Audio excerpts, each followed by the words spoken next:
We've heard two parts, and it's two parts enough. This DJ Vlad interview with the woman who alleged she was raped by Tupac. I am very happy that this has come to be. I am very happy about that because now you get to see the type of liar this woman is. Okay? From the very first time she starts talking, she's trying to remember. If the FBI was sitting there investigating and looking at her doing this interview, this woman had known her story for like 15, 16, 17 years. Known her story for years. And known for a fact, okay, for a fact that, okay, this is how I said it went. This is how I said what happened to me happened to me.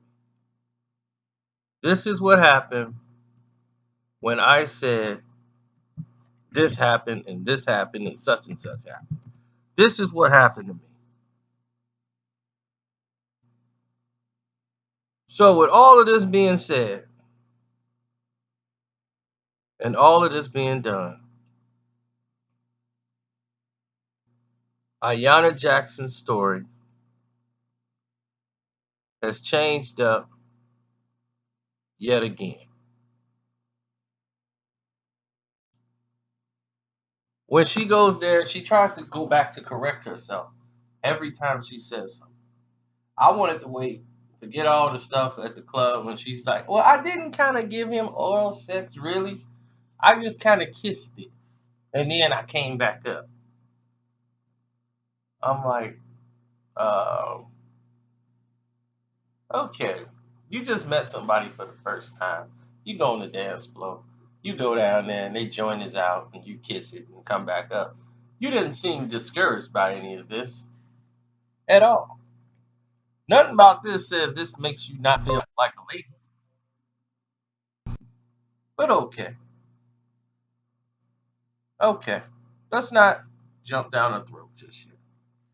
Now, when she goes into the events of the night, she mistakenly says, yeah, we had sex, and then he left the room.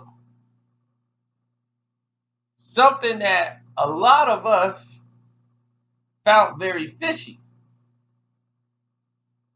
Because in the court records, it was saying that she was sodomized. She was saying that Tupac held her down while the other guys was having sex with her. That was the original testimony. Now she's telling this story. Now she's saying they didn't have sex with me until after Tupac left the room.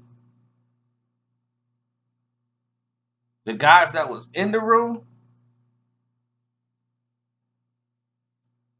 once Tupac left, then they can come in the room. They came in the room to have sex with her. And they ripped her clothes off and all this, and Tupac was holding her by the hair and all that stuff before. But they never raped her, she said. They were just touching her, feeling her butt and all that stuff. And at the same time, she's having sex with Tupac. And she's on top.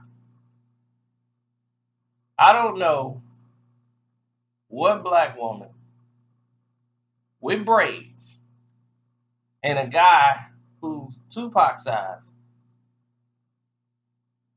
who's like about 150 pounds, period. Got one hand wrapped around your braids. You got two hands free. You's on top of him having sex.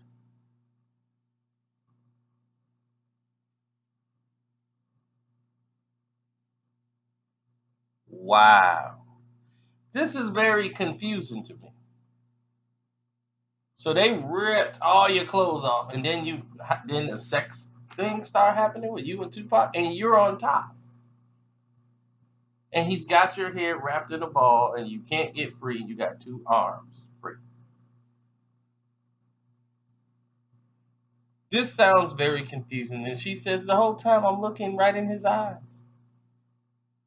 as this is happening. Now she told us, this is from the story. I don't know if the door was left open when this was happening, but she said the room was pitch black. And when the door opened, it was like all you could see was the light when it came into the room. So that means that the room is very dark. So unless the light was reflecting right on the bed and the door was left open and they could see you, how in the world you was gonna look directly in his eyes if it was that black in the room?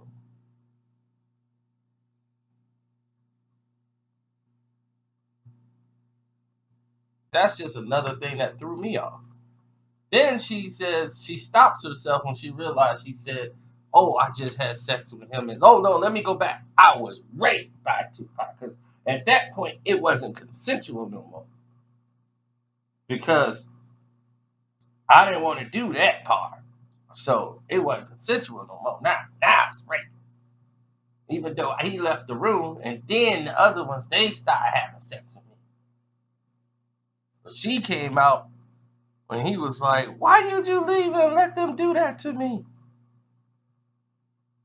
And that was that.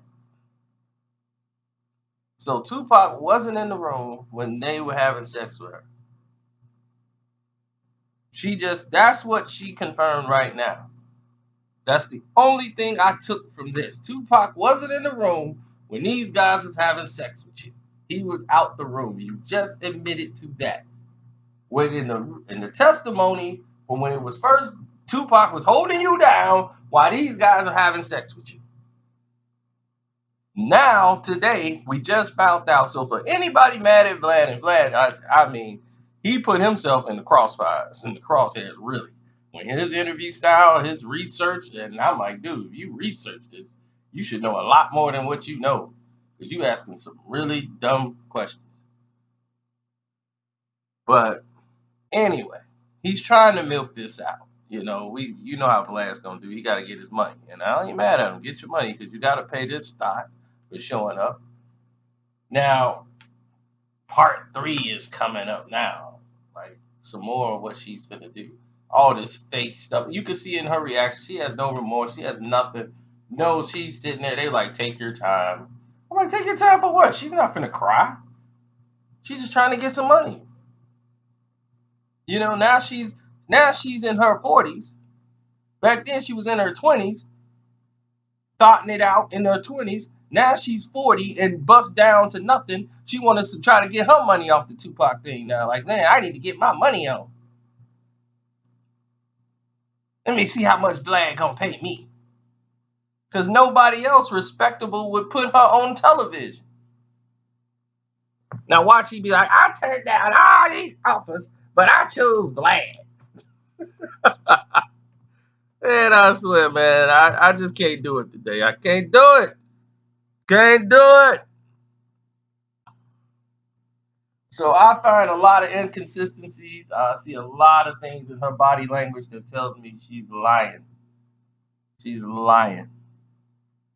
Why she's lying, I don't know. But a lot of things she's saying is not true, in my best opinion. So anyway, I'm out. Don't forget to subscribe. And that's my thoughts on it. So I appreciate all the messages and I get it. I'm out.